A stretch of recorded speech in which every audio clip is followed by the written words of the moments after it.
Okay, so guys, yesterday I just told you about the importance of some found that Python libraries your data science workflow, and so today we are going to finish the week with a quick tutorial on Scikit Learn library because uh, this is your way to machine learning, and the library also provide a lot of function, a lot of modules, very useful when you want to solve a machine learning problems.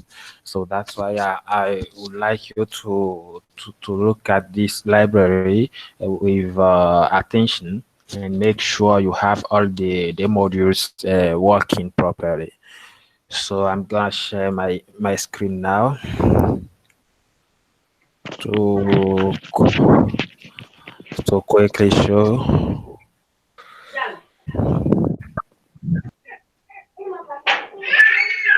Yes, can you see the screen? Yeah, we can see it, John. Okay, good. So this is about checking your scikit-learn for machine learning environment. Yes. So as I told you, scikit-learn is actually a way to machine learning in Python, and very useful, very useful because of the number of modules it has integrated. So we are gonna look at it module per module. What are the functionality? What can we really do with scikit-learn when you want to, for example, solve a data science machine learning problem. So this time you are not gonna. I of course I provide a definition, everything. I try to provide some explanation about the concept behind about how things work, but you are not really requested to understand everything here right now behind because we are going to cover those things in the coming weeks. So what I wanted you to do is to be sure that yes, you have those kind of functionality actually working with your scikit-learn. Yes. So scikit-learn is the name of the library, but in Python we just call it using the sklearn. Yes, so this is actually those two are actually the same. Yeah, sometimes confusing because the name is not the same as pandas and then import pandas, but here the name is scikit-learn and then we import sklearn. It's actually the same. Don't worry about that. So it's the Python primary general purpose machine learning library. Yes. So now, while you will find other packages that do better at such a task, scikit-learn actually makes the best starting place for most of machine learning problems. So that's why it's a fantastic library, and so we are going to explore its high-level interface. Yes, very useful for many tasks like processing data, like cross-validation, like splitting data in testing and training set, like turning hyperparameters, like fitting our model, like yes, everything else. Yes, even saving the model and use it later. So that's what I was talking about. Here are the steps. Yes, for building, for example, a first random forest modeling using scikit-learn. So we have a lot of machine learning model actually integrated with scikit-learn. But here you are just we are just going to see the. So give me some time, some second.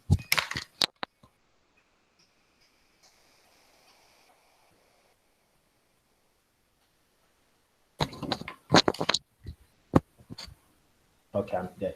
So now here are the steps for building for the first random forest model using scikit-learn. I don't want you to master everything related to random forest now. I just want you to use this as an example to actually test your environment to see, yes, as random forest is actually a machine learning, and if I want to run a random forest or to to perform a random forest modeling, yes, all the steps, all the functionality, all the modules I will actually use to solve a random forest problem are available and ready to use in my Scikit. That's exactly what I want you to know that right now. Yes, so the first step is about setting up your environment. Then you import your libraries and modules, and then you load your data, and then you split your data in training and testing set. Then you declare your data processing step, and then you declare your IP parameters, and then you turn your model using cross validation pipeline, and then you feed the entire training set,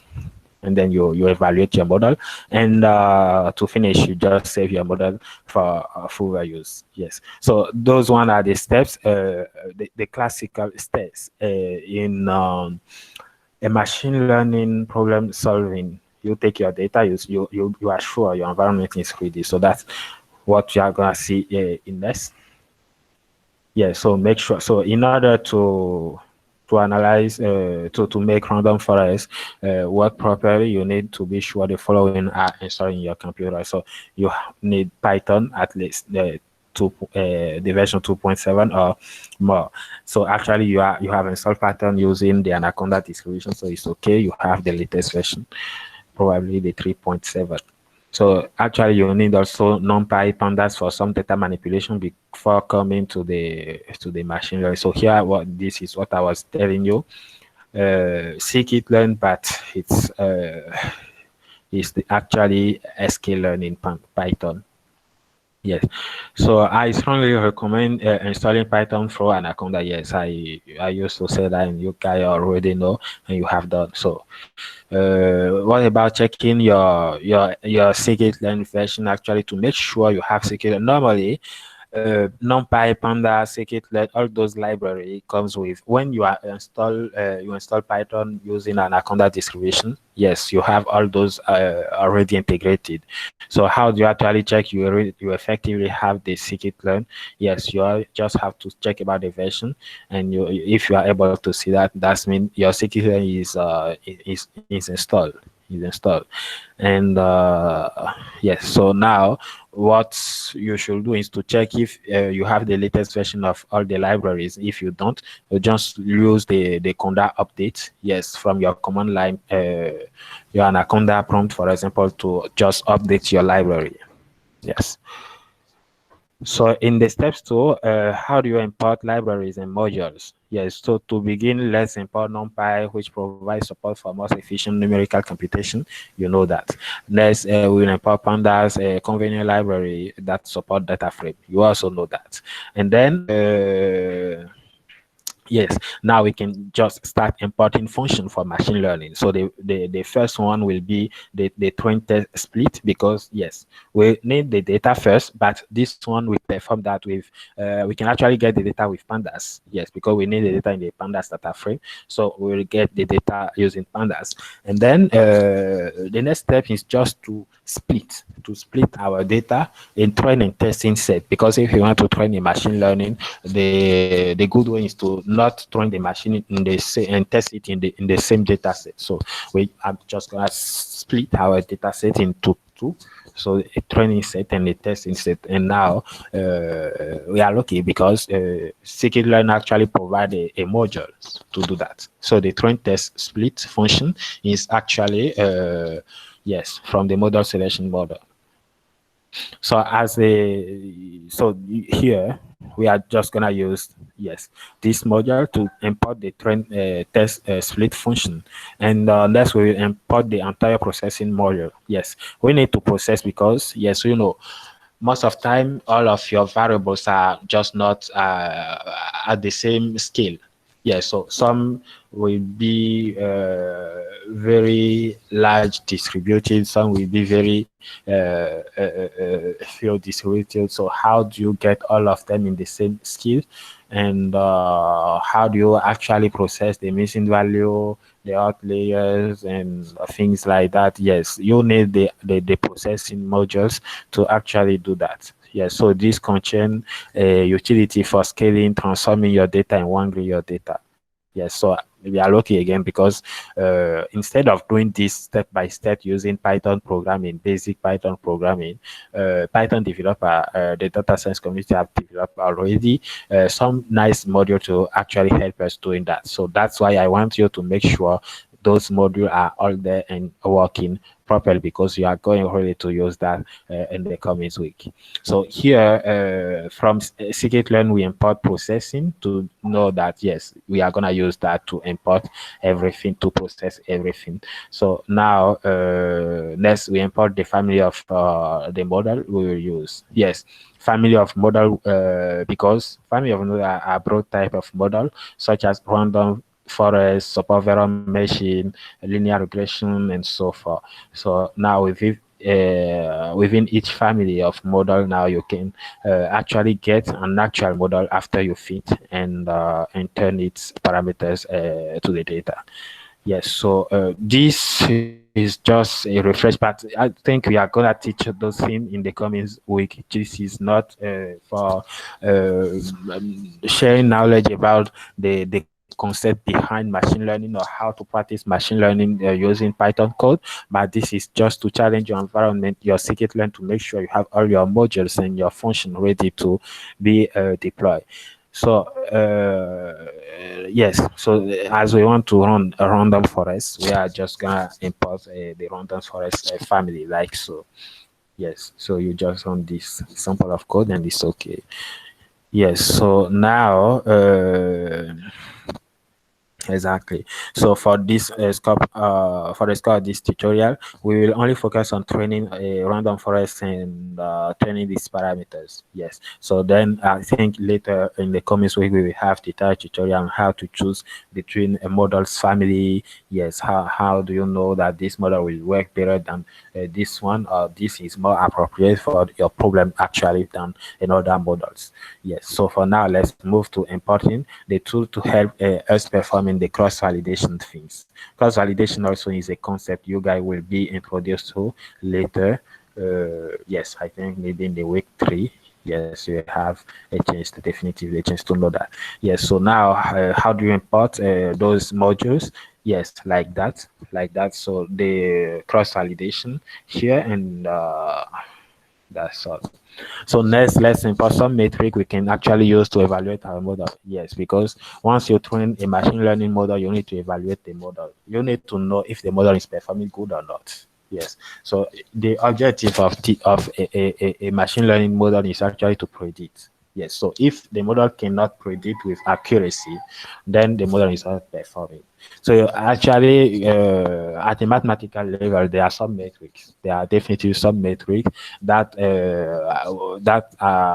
which are very useful when you want to evaluate your model's performance. Yes, so at the programming level, yes, the data science community have developed it inside the scikit-learn library modules. Yes, a modules can actually use to compute all those metrics we actually need to test our model performance. So from sklearn dot metrics, we just import those models because here we want to do a regression. So we are gonna import the metric related to regression. So example is a mean square error and R square, for example.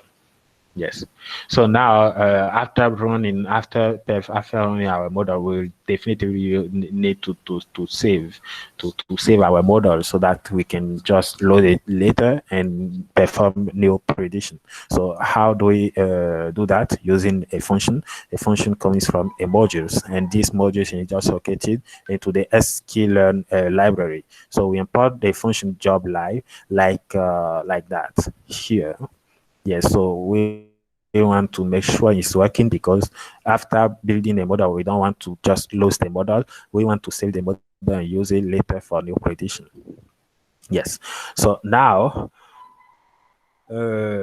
moving to the step 3, yes, loading our data is the things the first thing you guys know you will actually do using actually the pandas library and web scraping. So you scrap URL and you store your data directly in the pandas data frame, where you can explore your data using the heading themes, the shaping, describe everything else you want. And then you want to split your data in training and testing. That's why I was telling you about how do we import the test split, the test when split function. So if you are able to import your function to test and to separe your data, to divide your data into test and twin split, then this should work because you already have the data. Then you should just get the output, the target variable in a numpy array here, and the input variables just like here, and then you will just have to split using the train test split. So if that's work, that means yes, your environment for testing for splitting your data is working properly. So next time is to declare actually data processing step. Yes. So remember in step 3, we just made the mental note that to standardize our features because they were not on the same scales. Yes, because I told you some are very large distributed and some other features no. So we just have to make them all on the same line so that we actually process using the scaling things. So scaling in terms of standardization actually works. Say or scaling in terms of normalization actually also works. So you have, I think, yes, we are going to cover in the coming week the formula for standardization for normalization. So standardization is just to process the data in a way that all the average, the mean of of every feature is just equal to zero, and the the standard deviation comes to unit. Yes. So standardization is like you take each observation, you take the observation minus the minimum. There is a formula. There is a formula, and we are definitely going to teach you that and to explain you what is working behind. But for this time, just know that yes, in terms of processing, we can just do those kind of processing. Yes, to have all our features uh, at the same scale level. Yes. So now the step 6 is just about the hyperparameters. Yes, a model actually have parameters, and it also have hyperparameters. The parameters are actually what you can compute with your data, but the hyperparameters are just, let's say, the super parameters. So if you, I take for example a molar formula like y equal to a star x1 plus b star x2 plus c star x3 and so on. So this is the formula of linear models. So now the parameters are here, the e, the b, the c. And now yes, so the hyperparameters here could just be the size of our data, the size of our data in terms of number of rows, number of columns. Yes, so for some of the machine learning models, some of the machine learning algorithms, like random forest, for example, we have some hyperparameters. So when you say random forest, it basically means, yes, forest. So we can hear forest. So a forest naturally is an environment with a lot of tree. So the number of tree actually determine the forest. Yes, so the characteristic of the forest can just be the number of tree, and for each tree now we have a number of nodes, and for each node we'll have, for example, a number of leaf. So now those are just considered as hyperparameters for a random forest. Yes. So if you run a decision tree, then it could be a number of branches. the number of branches you actually have in your decision tree could just be an hyperparameters. So why do we need to turn hyperparameters? Because they impact the accuracy, the overall performance of a machine learning model. So that's why we need to look at them and to design them in a such way that the model is optimized and can perform better. Yes.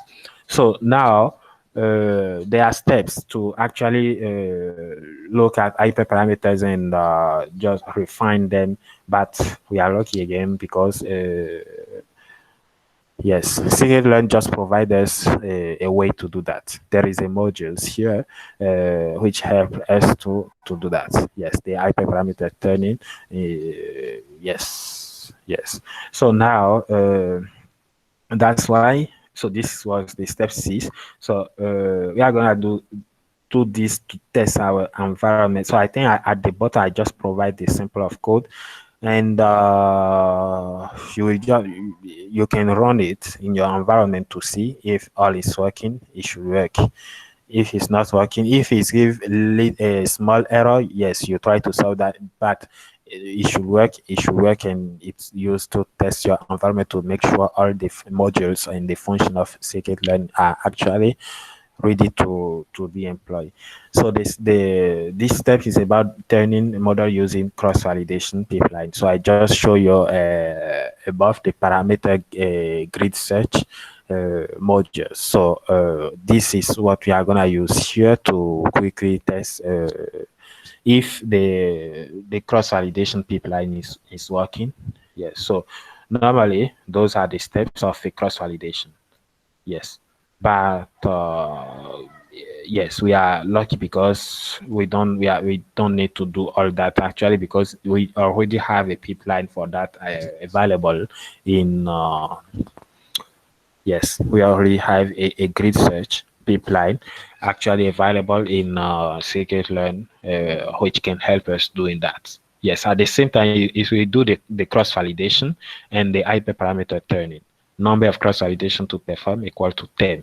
So that's mean if we provide the training data set, it's gonna split the training data set randomly into 10 sub data set, and you're gonna train the the random forest in each of them, and then the output of the prediction, the final prediction will just be the average of the output of all the sub prediction.